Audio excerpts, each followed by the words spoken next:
Assalamualaikum warahmatullahi wabarakatuh. Alhamdulillahilladzi atamana bi nikmatil iman wal islam wa nusallimu ala khairil anam sayyidina Muhammadin wa ala alihi wa sahbihi ajmain. Amma ba'du.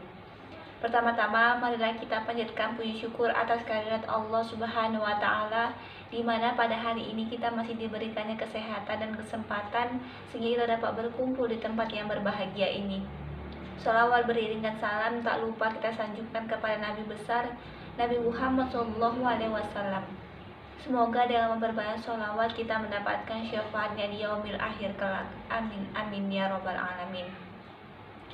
Hadirin rahimakumullah, pada kesempatan ini saya Yusna Sartika dari kelas KPIA semester 7 pada mata kuliah Praktikum Retorika Dakwah akan membawakan ceramah saya yang berjudul Menjaga Ukhuwah dalam Perbedaan Menurut Ajaran Islam.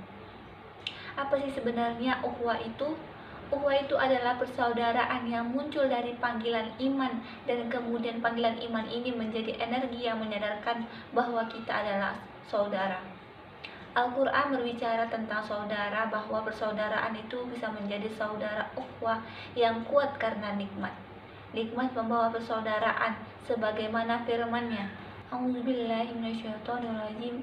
Bismillahirrahmanirrahim. Waqtasimu bihablillahi jami'an wa la tafarraqu wazkuru ni'matallahi 'alaikum id kuntum a'daan fa'alafa baina qulubikum fa asbahtum bi ni'matihi ihwanan wa kuntum ala safa hufratin mannari fa anqazakum min manha kadzalika yubayyinullahu lakum ayatihi la'allakum tahtadun.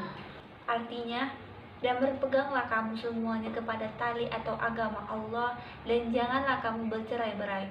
Dan ingatlah akan nikmat Allah kepadamu ketika kamu dahulu atau masa jahiliyah yang bermusuh-musuhan, maka Allah mempersatukan hatimu, lalu menjadikan kamu karena nikmat Allah orang-orang yang bersaudara, dan kamu telah berada di tepi jurang neraka, lalu Allah menyelamatkan kamu daripadanya. Demikianlah Allah akan menerangkan ayat-ayatnya kepadamu agar kamu mendapat petunjuk. Surat Ali Imran ayat 103. Kita menjadi saudara karena nikmat Allah Subhanahu wa taala. Biasanya orang yang kalau sama-sama mendapat nikmat tidak bermusuhan. Kenapa kita mudah tersinggung? Karena kurangnya waktu kita mengingat nikmat Allah. Perbuatan yang mengundang dimusuhi manusia juga dibenci oleh Allah Subhanahu wa taala. Menjaga keseimbangan yang baik dengan Tuhan dan sesama merupakan kunci mendapatkan harmonitas. Manusia harus harmoni dengan dirinya, sehingga akan harmoni dengan masyarakatnya. Manusia terdiri dari dua unsur, yaitu ruh dan jasad. Ruh berasal dari Allah dan akan dikembalikan kepada Allah sebagai sumber kebenaran, dan jasad merupakan terbuat dari alam yang pastinya membutuhkan interaksi dan saling membutuhkan terhadap sesamanya. Orang yang baik dan sukses itu bila mampu menjalin hubungan dengan baik dengan Tuhan dan sesama. Hubungan baik dengan Tuhannya, yaitu Allah Subhanahu wa taala sebagai zat pencipta, pemberi dan pelindung, yang disebut dengan hablum minallah, yang dipraktekkan dengan iman, ibadah dan pengabdian yang bagus dan tulus, dan menjalin hubungan baik terhadap sesamanya, yang disebut dengan hablum minannas, yang diwujudkan dengan mampu menghargai, menghormati dan bekerja sama dalam kebaikan sebagai sumber kesejahteraan, dan menolak kejahatan sebagai sumber malapetaka. Seruan Allah agar orang beriman menjalin hubungan baik terhadap dirinya dan sesamanya diantaranya terdapat dalam surah Al-Imran ayat 112, yang artinya mereka diliputi kehinaan dimanapun mereka berada, kecuali berpegang teguh kepada tali agama Allah dan tali perjanjian terhadap sesama.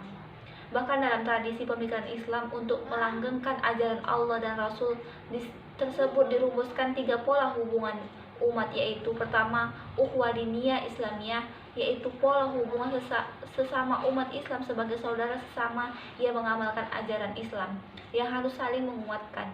Bahkan Rasulullah, pola hubungan ini digambarkan sebagai bangunan dan saling menguatkan satu unsur dengan unsur yang lainnya. Agama terwujud bangunan yang indah dan kokoh sehingga bisa dinikmati oleh orang lainnya. Dan bahkan Rasulullah mengumpamakan kerjasama sesama umat Islam itu seperti satu tubuh yang saling membantu dan menolong. Contohnya, bila mata sakit, kaki berjalan, tangan mengobati, mulut minum obat untuk mengobati mata.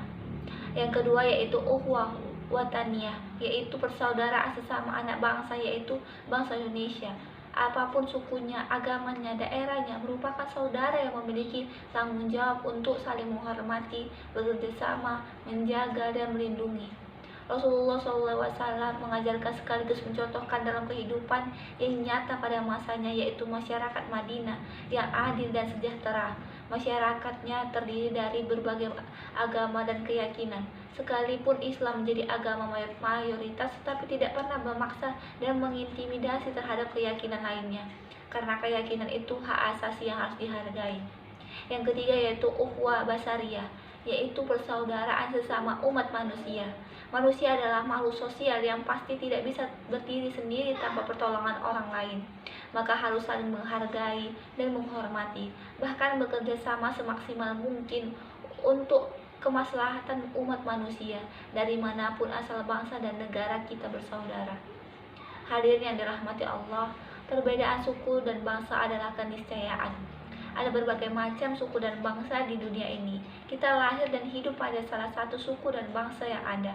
Harus sadar bahwa kita menjadi suku apa atau bangsa manapun merupakan pilihan, tetapi kodrat dan otoritas dari Tuhan. Tentu Tuhan lebih tahu maksudnya, dan pasti keputusan Tuhan Allah adalah keputusan yang terbaik untuk hambanya.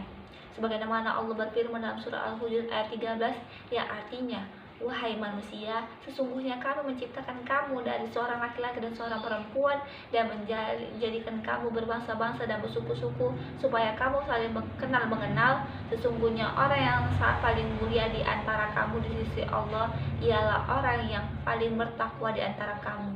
Sesungguhnya Allah Maha Mengetahui lagi Maha Mengenal. Dari ayat di atas bahwa Allah menjelaskan Allah yang menjadikan seorang laki-laki atau perempuan, suku dan bangsa. Pluralitas suku dan bangsa merupakan takdir Tuhan. Tidak sepantasnya bila ada orang yang berbuat zalim terhadap orang lain karena memandang perbedaan suku atau bangsa, maka orang yang merendahkan atau berbuat zalim terhadap suku atau bangsa lain berarti berbuat zalim terhadap penciptanya. Tuhan menciptakan berbagai suku dan bangsa, di antara tujuannya adalah untuk saling mengenal satu dengan yang lainnya. Setiap suku atau bangsa memiliki karakteristik, potensi dan kelebihan masing-masing. Berusaha saling mengenal satu sama lain, bersilaturahmi, bekerjasama dalam kebaikan merupakan perintah Tuhan. Maka barang siapa yang menjalankan perintah Tuhan dengan baik dan tulus bernilai ibadah. Allah tidak menilai seseorang karena suku, bangsa, atau warna kulit, tetapi Allah menilai seseorang karena kualitasnya, sejauh mana taat kepada Allah dan sejauh mana bermanfaat terhadap sesamanya. Maka tugas umat manusia berlomba-lomba untuk semakin bertakwa kepada Allah Subhanahu wa Ta'ala. Ketika manusia berkompetensi dalam kebaikan untuk meraih pahala dari Allah, maka akan jauh dari konflik. Hadirin yang dirahmati Allah, oleh karena itu umat Islam wajib mempelajari, mengimani, dan menjalankan syariat agama Islam yang dibawa oleh Nabi Muhammad SAW dengan baik. Namun tetap diajarkan oleh Allah Subhanahu wa Ta'ala dan Rasulullah untuk mengimani keberadaan Rasul dan utusan Allah sebelum Nabi Muhammad SAW hingga Nabi Adam alaihissalam.